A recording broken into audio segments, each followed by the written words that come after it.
amazing. We live in like one of the most beautiful places. And floating around, I kept thinking about how important it is to unwind and relax. And we get so busy, we're so caught up with notifications, all of the things. It's nice to go somewhere where your phone doesn't work. But that's kind of what Jaclyn's presentation is about today, like unwinding. Stress is like one of the most impactful conditions on health, on life expectancy, on everything. So I'm really excited to have Jaclyn come and present. She's been a long-time attendee of 1 Million Cups, and she'll tell us her story. So come on up to the stage.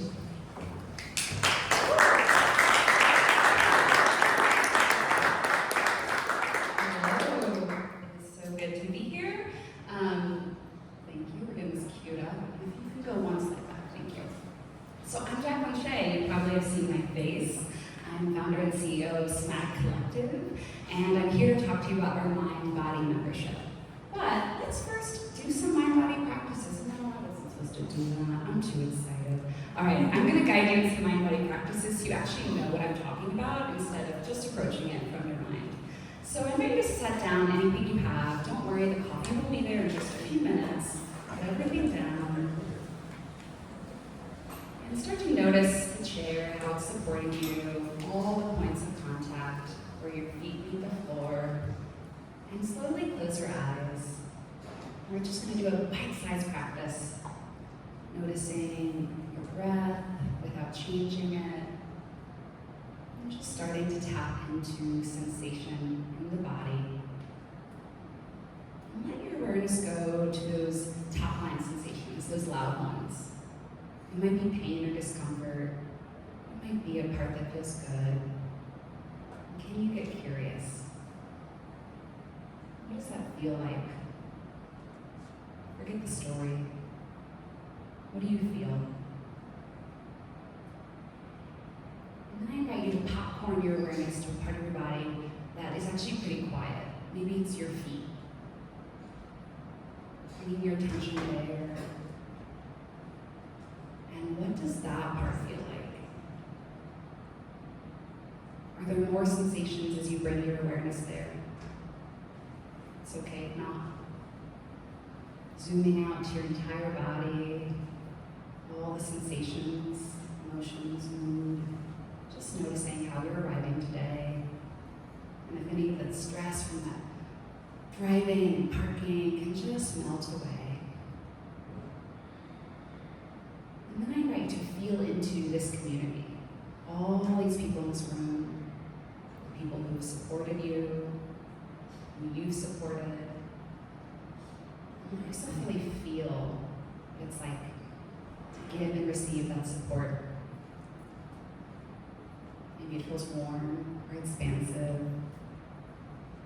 Letting yourself really savor and be nourished by that feeling.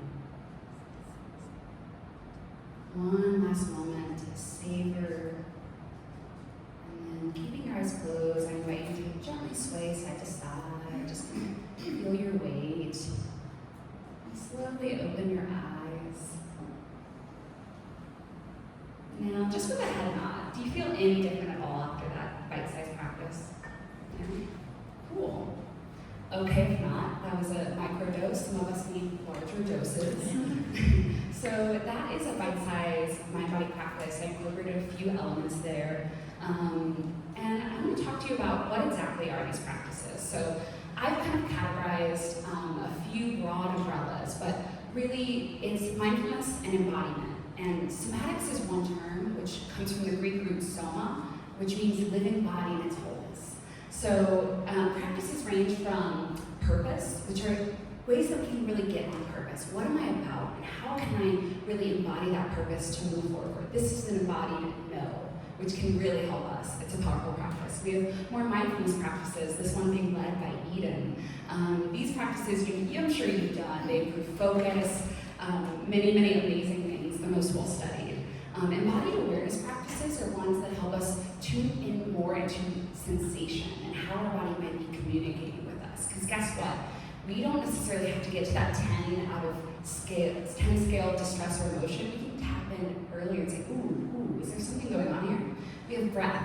Y'all, breath is our most powerful powerful tool. Basically, any deep, slow breathing is going to calm you down, stimulate the parasympathetic nervous system and the vagus nerve. And we have cathartic movement practices. Calming down is not the end-all be-all. Sometimes you need to move that energy. You need that stress cycle to complete. So mind-body practices are vast. And there's no one-size-fits-all. Mindfulness is not the end-all be-all. And all of these are, maybe not all, but most of them are evidence-based, showing to improve mental health and physical health. So that's just a little sampling of what I mean when I talk about mind-body practices. All right. So I'm going to tell you about my personal and professional journey. I started in public health, my first role being a volunteer sex educator to Chicago public schools and ninth graders, where I really learned how to facilitate. Had a really interdisciplinary bachelor's degree, bio to medical sociology and everything in between. I've done a lot of HIV prevention research, and in my master's in public health, focusing on health behavior, I did research on new HIV prevention products. So there's actually now a vaginal ring on the market that prevents HIV transmission vaginally, which I bet you didn't think I was going to say this many sex words. My love of research that really contributed to product development led me to Verily, which is a cool life sciences company, and so I did research for different health tech products, from medical devices to clinical trial software, and I learned what it's like to design for multiple users in a regulated industry. I learned a lot, but my own healing journey brought me to somatics. So I've struggled with my mental health my whole life. As early as 5, feeling just this anxiety. I didn't know it was that at that age. And in college, my brother died of suicide. So, we have a fun mix of genetics and trauma in our lives, and I really learned to just push that shit down and just grit through. Because I'm a go-getter, and I was doing so many things, and that worked until it didn't, until my body started developing chronic pain, until I didn't want to live. And that's when I started somatic therapy and working with mind-body practitioners and doing these practices on a regular basis, and everything changed, and I knew I had to make this my work. I've been seeing clients, teaching courses, having a podcast, and all that's great, but it's not accessible to the masses because of the price point that I need to make money, and so I'm here to make this work accessible. All right, so it should be no surprise to you that we're in a mental health crisis. Rates of stress, burnout, mental illness, including PTSD, has been on the rise, and this isn't just pandemic era, like it's the world we're living in now. Medication, therapy can only do so much, and really, the science has become quite clear that we need body-based modalities to actually make change. And unfortunately, the FDA is not going to approve psychedelics anytime soon based on their recent decision for MDMA for PTSD, so there's no wonder drug coming to save us. Meanwhile, we have been, basically somatics has been revolutionizing everything, even if your algorithm hasn't been showing you that content. So like I said, somatics is really this broad field of body-oriented practices, and the science has become more and more clear that we do have to integrate these mind-body practices. So has anyone heard of EMDR? Yeah, so that is a somatic therapy. You're moving your eyes by lateral stimulation, and then it helps essentially de-trigger the amygdala response so that you are less reactive in response to that memory. So that's a more clinical application. And we're living in an age of trauma, as Harvard has said, so more and more people are looking for these modalities. The Body Keeps the Score was published in 2014. In 2020, it went on the New York Times bestseller, and it hasn't come off. So everyone, maybe not everyone, but people in my generation are aware that they have trauma, and they're aware that, therapy or meds isn't quite enough, and they need something more. So the Mind-Body membership is here to make it really easy to do evidence-based mind-body practices. So imagine that on Monday during your lunch break, you join a live Zoom session of a breath practice, and it leaves you feeling so calm, and you're ready to just jump back into the workday. Maybe Tuesday, you start with a morning meditation that leaves you feeling on purpose and ready to tackle the day. Maybe Wednesday afternoon, you do a yoga nidra, which has been found to increase dopamine by 65%, and you don't need that afternoon cup of coffee. Thursday, you join a little cathartic movement practice, and you feel so much better after that absurd meeting that should have been an email. So we try to make it as easy as possible to do these practices via live sessions, on-demand access, having community, having basically all the challenges with habit formation being taken out via our web platform and mobile app. So we have a ton of practices. We offer an average of 15 per week. These are just some of our practices. We have 11 facilitators who have a combined 25 certifications, over 100 years of experience. There is not one size fits all. My somatics that I offer as a coach is different from what other people offer, and we need more than just one tool in our toolbox. Like I said, meditation is the only tool. You may struggle because it's not the right tool for every moment, every need. So we started in May, and so far members are loving it. We have 41 members, and we're getting really, really positive feedback, both in the sessions after them and in our comments. Like hearing from Julia that the somatic activated healing helped her shift out of a downward spiral. People becoming so obsessed with yoga nidras and sound baths that they're doing them every day, even though they previously hadn't heard of them. So far we're getting really good traction. And just to orient you to timeline. So on my road trip out here in August when I was moving, this idea just popped into my brain, fully freaking formed. And I was like, whoa. I knew it was what I was supposed to do. It was just such an obvious gap in the market. It was a clear way to increase accessibility of these practices. I'd heard from people like, hey, I really want to take your class. I don't have $900. I can't pay $100 plus for one-on-one coaching every week. So to have something affordable, I was like, okay, this is my big fish, we're going for it. I had an existential crisis in November when I started to crunch the numbers of like, okay, if this really was accessible, like how many people do we have to reach? How am I gonna get there? This winter basically heads down to business planning. The NC Idea microgrant was my kind of deadline to have everything ready. And I said, I'm doing a pilot whether they fund it or not. So prepped for a crowdfunding campaign. We raised $20,000 in April in just 2.5 weeks, which is really exciting. Got a bunch of early people to sign up for discounted access and people to just support. And then we launched May 20th because I am crazy and thought that I could, build something in 2 weeks, which we did. So we've been in operation for about a month and a half at this point. June was all about getting the operations on lock. So we have Zoom hosts that host every session, so the facilitator just gets to do their magic. There's many processes. Zoom is a fickle creature, and we've really learned how to avoid the avoidable and how to streamline everything. And this month, July, we're basically experimenting with how do we get new people in the door who aren't already my Instagram followers? Because I would say 75% of our initial signups were people in my network, which, hey, it tells me that my marketing works, but what about Somatic collective marketing? So we're experimenting with lots of things, which I'm going to talk a little bit more about.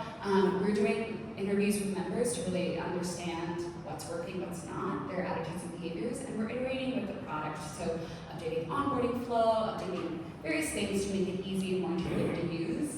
August, we'll do another survey and synthesize our findings, and then come September / now, actually, I'm gonna fundraise. So, basically, we really quickly thrown together this MVP pilot, and I'm excited to learn more, but then get more money to keep the party going.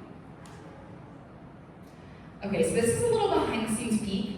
Up here is the chaotic way that I planned the schedule. So, basically for the pilot, I budgeted for 1 hour total a day, broken up into 2 to 3 sessions. Most of them are 15 to 30 minutes, some are 45 minutes. And when you have, at the time, there was going to be 14 facilitators. When you have that many facilitators, that many sessions, that many schedules, you got to get tactical. So I got all the inputs, kind of mapped it out, and this is what our schedule actually looks like this week. So we have all those different modalities, including BIPOC only spaces, a 60-minute sound bath on Sunday, which is so blissful. You should try. So that's a little bit of how we got from here to there.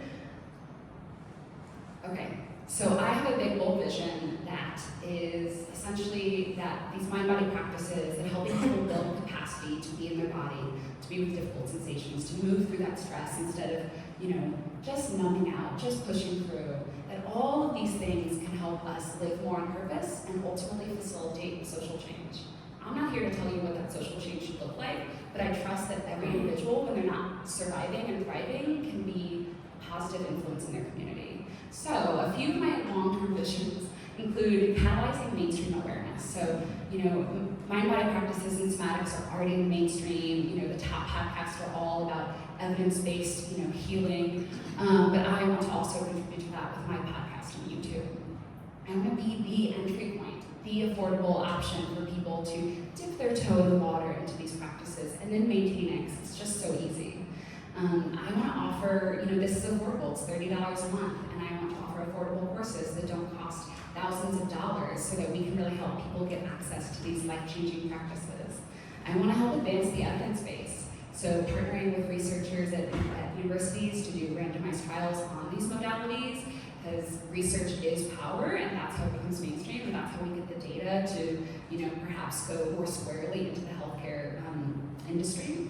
And then I want to build the capacity of practitioners. So I've been facilitating for, 14 years now. I know how to work with lots of different populations, be trauma-informed and inclusive, and that's actually a skill that's missing from these emerging practitioners. Okay, so the business model. So we offer free content to kind of get people in the door, get excited. They're like, wow, there's so much. I really like this company. I should go further. We offer it 1 week for free, so you can try it. And we have 16 live sessions, so you can really get a lot out of that 1 week. And then the membership is only $30 a month, which is pretty dang affordable if you ask me, not for everyone, but perhaps for the average person. $50 a month, which we'll introduce in the fall, that gets you unlimited access to workshops, which some of those we're including now. That will also include things like Ask Me Anythings that I'll host, and for people who really want that nerdy research deep dive, or like, what do I do in this? And then as we bring back my podcast and I interview guests, they'll get live stream access to those. Both memberships get you discounts to larger offerings. So, I teach a course, Body Language Lab. It's had amazing results, and I'll offer that, and members will get a discount. So really incentivizing people to stay and really build this ecosystem, like I was alluding to. And it also allows facilitators to reach audiences as well. So our target audience is mainly, younger and middle-aged folks who are dealing with stress, burnout, mental health issues, autoimmune issues, or any health-related issues that are related to stress and emotions, which is most of them, by the way. They've tried traditional talk therapy or meds. Maybe they're still doing it, no judgment. But they're wanting more. They're wanting some practices they can do on their own. They're wanting tangible ways to shift how they feel. And they're ready for an upgrade in how they deal with stress. Now, I would love to refine this based on data. So this is mainly based off of who I've been working with the past few years. But again, the membership has a slightly different user base. And right now, I really want to go after our fuck yes users, the people who they know what somatics are, they've tried these practices, and they want a way to do it every day, easy, get fresh content from expert facilitators. Okay, so the market. So the US meditation app industry, by 2028 will be 1.3 billion. I can't remember what it's at right now, but it's pretty high. That's just US. So the SAM calculated based off of adverse childhood events are different types of events that make you more likely to experience mental health issues, chronic health issues. It just increases the likelihood of those things happening. And about 17% of US adults have experienced those. That's pretty similar to rates of anxiety, So that's kind of a best guess at who are, a stat of who we might reach. And then if in 4 years we have 30,000 members and most of them are paying that $30 a month, we'll make 12 million. I like that. That excites me. I'll go after that. And that's just off of the membership alone, which we intend to add courses and trainings and things like that. And again, the meditation app may not be the exact right kind of market that we're in, but it's the most comparable. So right now, we have apps that are either free or about $50 a month. Some are just focused on meditation, some have a wide variety of modalities, but it's really on you to use them, and there's not necessarily education on like how to use them. And for some people, that's great. A pre-recorded practice, that works for them, awesome.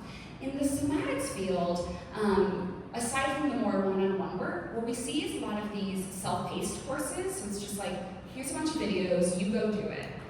Those are usually more affordable. Or we see these higher touch, 12-week, my course is 14 weeks, which I'm gonna make 7, but much more expensive, $1,200 minimum, more, thousands of dollars, and you're getting really high touch, and you're getting the education and the guidance and the community, but it's a lot of money, and it's only kind of over one-time duration. So I want us to be a little bit more here, which I started to work on a fancy graph, but basically closer in price point to an app, but more robust, more habit forming. We will offer those more expansive courses for the real kind of, the real holistic package of people who want it and need it, and they will likely want it and need it. But to have that basic habit formation of like, what do I do every day? We want to be in the price point of a gym. We are a virtual gym for your mental health, and we think that we can do it. Okay, so marketing channels. We have a lot of them. We are a content-driven business. So I have a podcast. It's been on pause, but it's going to be returning. It's going to be more YouTube focused because YouTube is a search engine. And if you can't tell, I actually do enjoy presenting and teaching. So, I want to do what's fun. And that lets us turn it into blogs and podcasts and really drive people into our world through those channels and really using SEO driven and what are people searching for. We'll slice and dice that into social media. I'll make cute little videos, 10 things you can do to regulate your nervous system. But those are really to get people to our quiz lead magnet, which you can take today. It's basically what somatic practice is right for you. It's them on our email list where we can nurture them, send them emails including here's the latest science findings, here's actionable tips and research, as well as those workshops and events that are standalone, so someone could just buy a ticket to that workshop, but it also just makes more sense to just join the membership, so you might as well. Let's see, anything not on here? I'll say that we would like to do referrals with therapists and different types of healthcare providers because they are all telling their clients and patients, you need to reduce your stress, but that's not their job to actually help them do it. And it doesn't quite fit on the slide, but definitely once we have data on engagement and outcomes, going after the employee benefit is definitely a market that we're looking at. Okay, so I was a UX researcher in health tech at a Google company, so I learned from the best. This is an MVP. We are doing everything so that we can learn about our members and we can iterate. So right now, actually next week, we're kicking off interviews with our members. I have a Master of Public Health student at UNC Chapel Hill who will be conducting those because I'm biased and they might not want to tell me some harsh truths. And really get at the experience. So okay, are you wanting to use live sessions but the schedule's not working? Is on demand sufficient? How are you using it? How are you searching? All of those types of things. We're iterating, like I mentioned, so we just improved our onboarding flow. We're playing with what are the nudges? What are the ways that we can simplify? And then we're doing marketing experiments. We're starting with ads next week. We just launched our MVP version of our quiz, which we'll be promoting and get people to give us their email. We're doing events where we're paying for ads to get people in there. And we're basically testing some of our few channels that we think are going to work to get some data and iterate as needed. That's the quiz. Okay, so at baseline I surveyed members basically about their mental health. Why did they join? We'll use that same survey plus product questions in August to understand, have there been changes? What are they liking? What's that net promoter score? And we'll do this kind of comprehensive evaluation of the pilot with all of our data points. The pilot technically ends end of August, and then I'm going to see funding. We'll see what we find, but I feel pretty confident in this vision overall, even if it takes a different form than it has now. So we will be seeking funding to keep going and keep iterating and reaching more people. Ways you can help. Okay. SEO marketing, if you are an expert, if you know an expert, please talk to me. This is kind of a core part of our strategy. It's not my expertise, even though I know it's important and I know what we need to do. I don't necessarily know the nitty gritty. Also the name, Mind Body Membership, we might have to change because the Mind Body platform is what is used to schedule yoga classes, and they probably have SEO dominance based off what I can tell. So we will probably need a rebrand. Again, I want that to be data driven, and right now I surveyed people in the spring, and people know what a Mind Body Membership would mean, so that's what we've gone with. any type of fundraising support, shout out to Mount Bisworks and their Nested class. Highly recommend. But yeah, I'll be looking for multiple forms of funding and including a very aligned investor. So would love any and all support. Would love for you to try the membership for free and give us feedback. And we have a quiz. You should take it to find out what practice is right for you based off of research. You know, it's great if you're already meditating, but you probably would like the yoga nidra because everyone loves it. And if you have hypertension, there is enough data that I can say pretty conclusively yoga nidra can reduce those numbers. Sharing it, and the last thing I'll say is, unfortunately, I found mold in my house. So if you know of any rentals open, I'm looking. Thank you. And so, okay, QR code time. Pull out those phones. All right, on the left, we have the quiz. Which mind body practice is right for you? You'll learn about the practices, you'll learn some of the research, and then on the right is our website. Here's all of our website, the main Instagram, my Instagram, as well as my email. So get all of this down.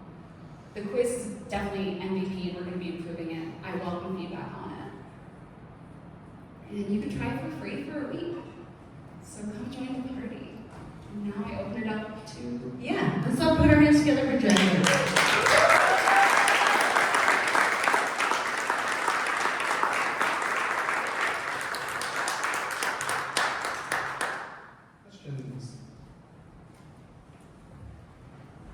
Hi, I'm 58 years old. I know I look so young, don't I? I do. I've taught yoga for 10 years. I've been doing yoga for 25 years. One thing that hit me over the head in your presentation was you called 44 middle age. And you stopped marking your target demographic at 44. There's a lot of life after 44, so I'm curious why you chose, right? Yeah. I'm curious why you chose, one, to call that middle age, because you'll be there one day. And two, why your target demographic stops at 44, because people over 44 have money, and I want to see you make money, because people making money makes me happy. Thank you.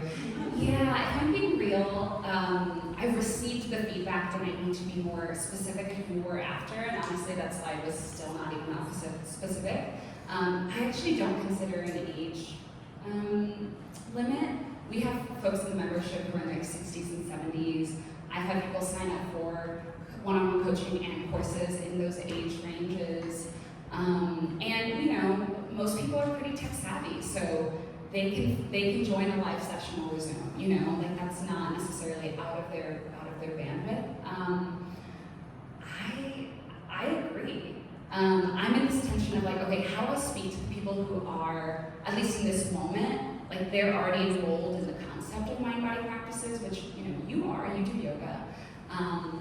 But my bigger vision is that we provide so much education that gets people of all walks of life in the door, and then it's those courses and workshops that we can really serve different communities hyper-specifically, but that the membership itself is actually applicable to everyone. For example, deep breathing has recently been found to reduce beta amyloids, which are associated with Alzheimer's. So, the research on these practices, like, they really can help everyone. Yoga nidra can reduce cholesterol. So I agree, and I'm like, okay, how do I make sure that right now we're really speaking to the people who are going to be most likely to sign up now? Again, if anyone's a marketing expert, I'll take your help.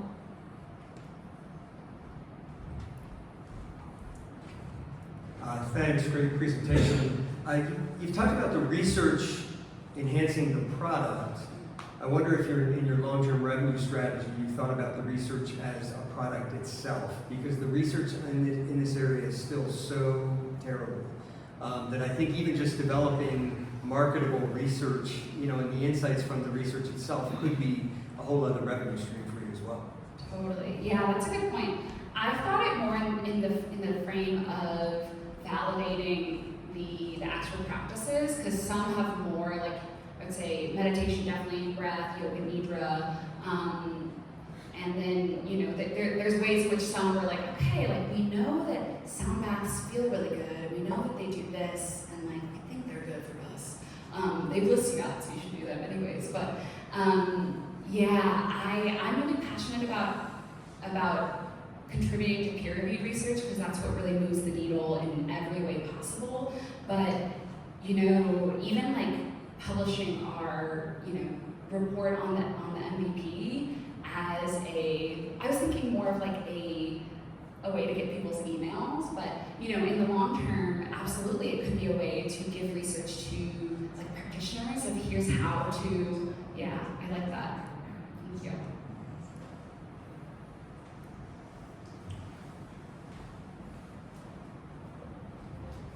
Thanks for that. It's really interesting. I'm curious about managing costs of the practitioners and always having live sessions. I understand that there's like a urgency to getting the attendees to come in a live session.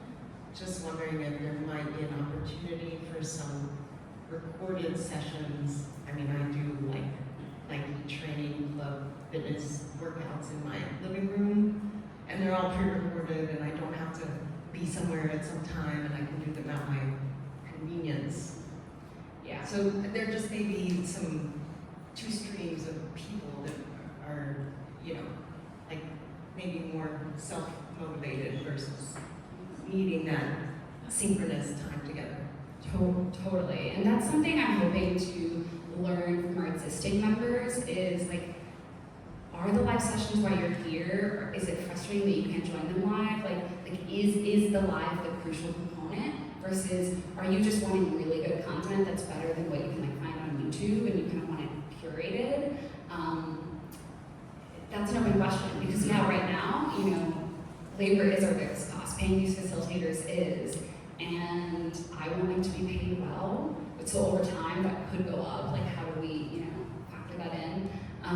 But if people don't want live, if that's not actually valuable, if it's not actually leading to the changes and transformations we want, then a different model is absolutely how we should pivot. So I'm personally really open to this. I will say for me, like my brain needs things live. Like I work out way more consistently if I can show up to a live, virtual session. So it may be that we serve different people different ways, or we may kind of figure out how to do more just recorded. However, my brain goes, well then what's the point? Isn't it just like an app that already exists? Like what's the differentiator? Yeah, but we're in the question of this and trying to get data to see which direction we should go.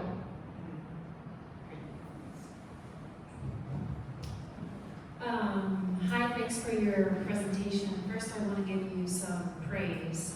There was one phrase that you said that really struck me, and which was that you saw yourself as a virtual gym for mental health. I don't know if you can brand that or tagline it, but wouldn't it be wonderful as we're starting to realize and have realized we need to get to the gym or work out or take care of our bodies every day if we felt the same way about mental hygiene and our mindfulness. So I love the idea of being a virtual gym. And on that vein, as a frequent Peloton user, I wonder, is that part of your vision? Do you see yourself as being like the Peloton with recorded and quasi-live and a whole range and menu of activities? Yeah, precisely. Maybe the Peloton of mental health, of mind-body practices, and that's where I view the synergy of some people want those live sessions. Some people are fine just to do the recordings, but having these options to be able to say, what do I need now? What do I need in this moment? Maybe I reach for meditation to start out my day, but again, I do that yoga nidra in the afternoon, and then I don't need to have coffee because it increases that much dopamine and energy. And there is something with, so I don't think I mentioned it, but basically the number of people getting trained in the broad umbrella of somatics and embodiment, coaching programs or even more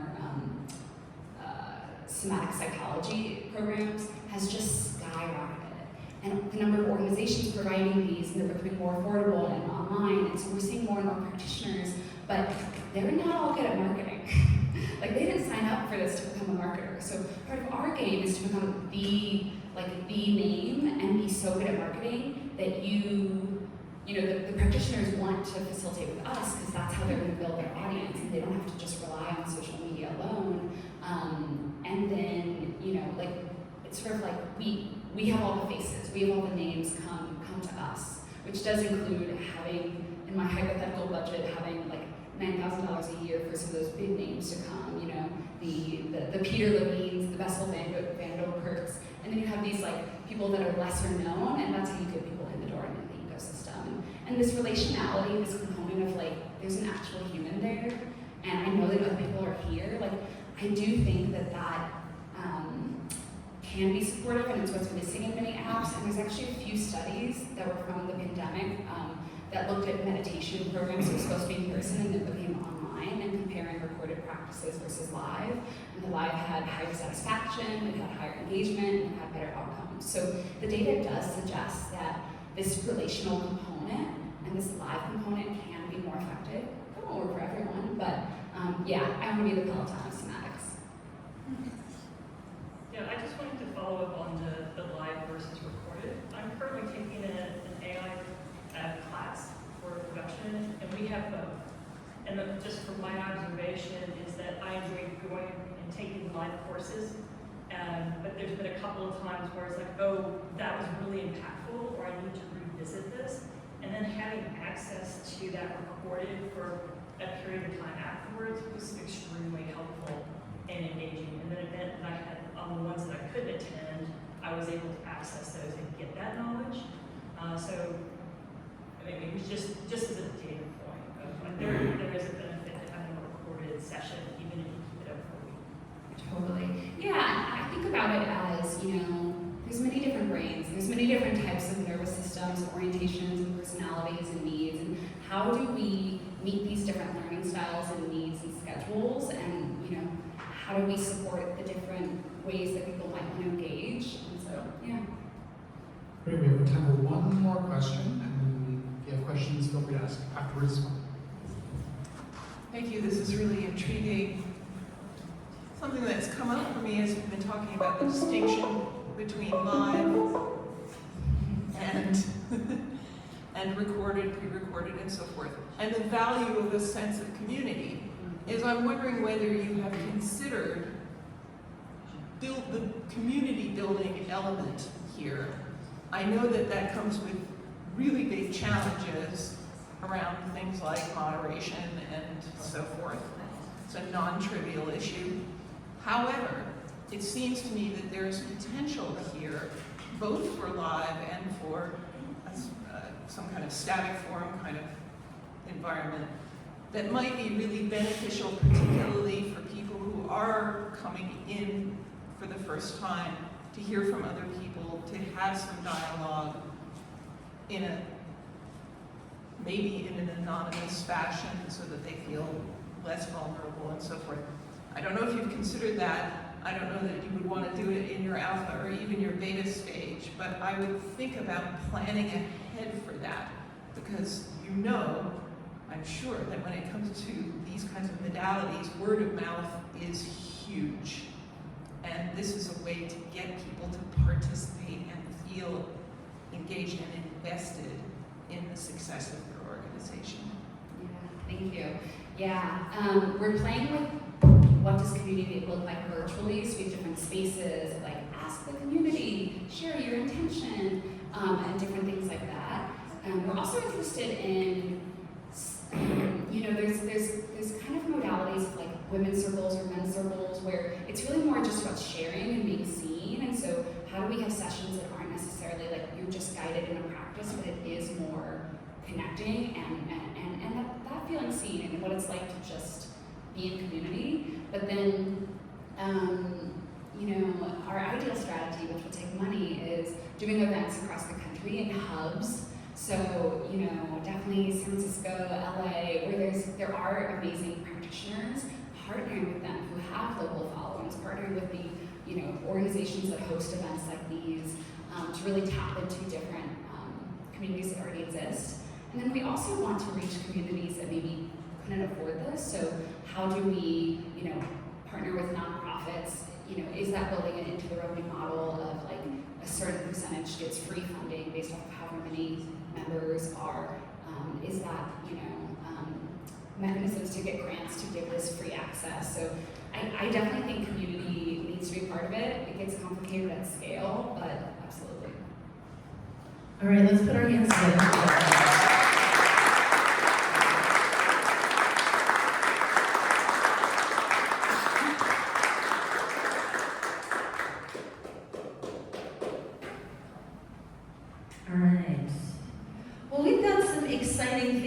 Going on this week, which we'll get to in just a minute. But first, a shout out to our organizers, American Gifford with Hatch Co-working, Andy Graham with Big C, Beverly Durango with Inside Edge Consulting, Sean Como, Andy Lewis with EXP Realty, Nick Green, and Elizabeth Wald. Everybody works hard. Big shout out to everybody.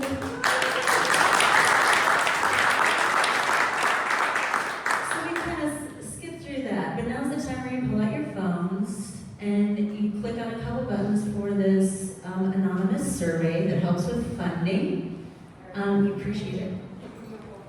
Bing, bing, bing, bing, bing. Oh, okay.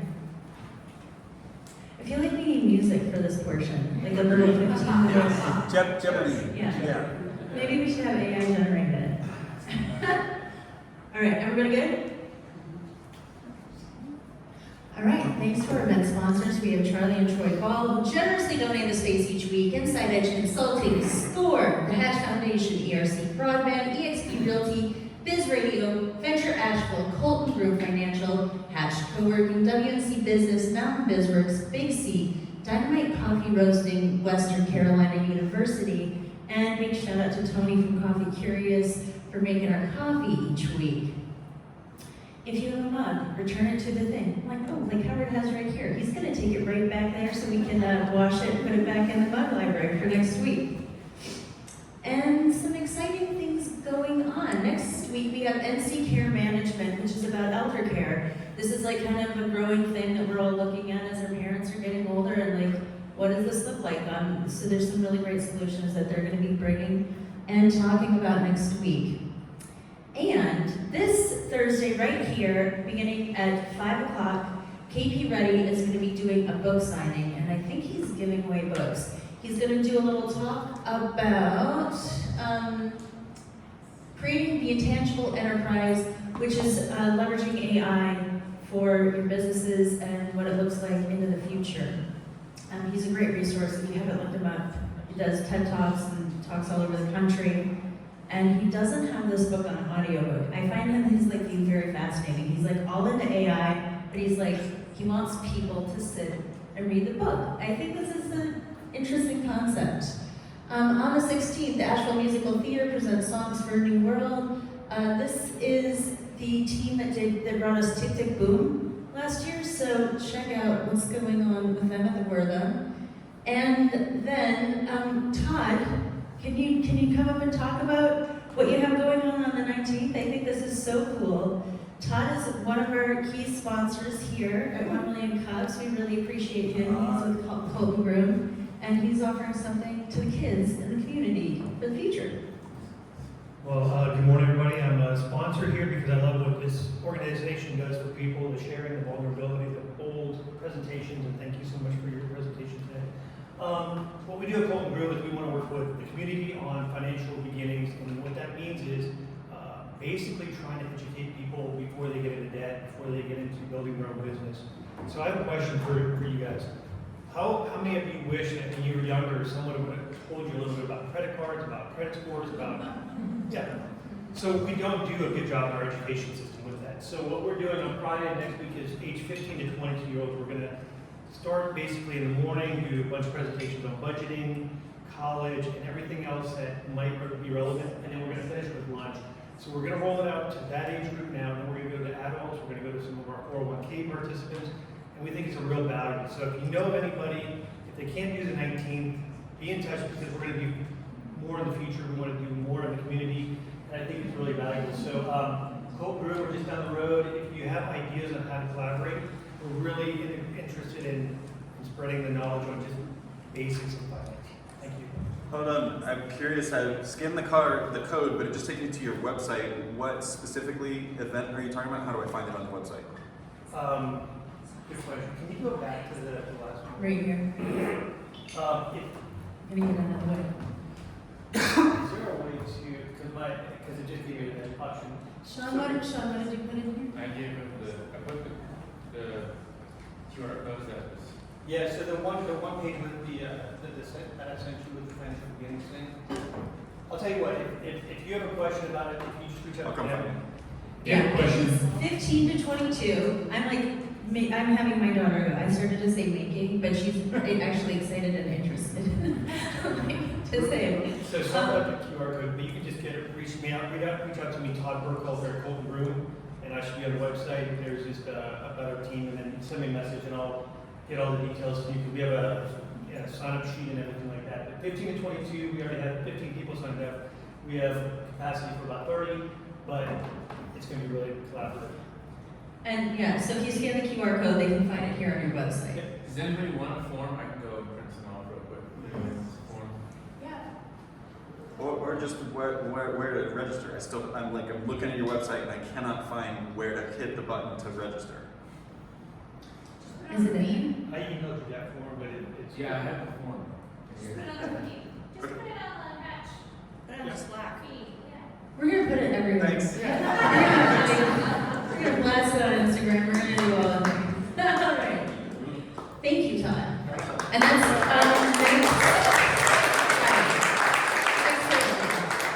next Friday, the 19th. All right. If you would like to present, scan the QR code, fill out the application. We are booking into August right now, and go forth. Have a great day. Happy July, everybody. Thanks for coming.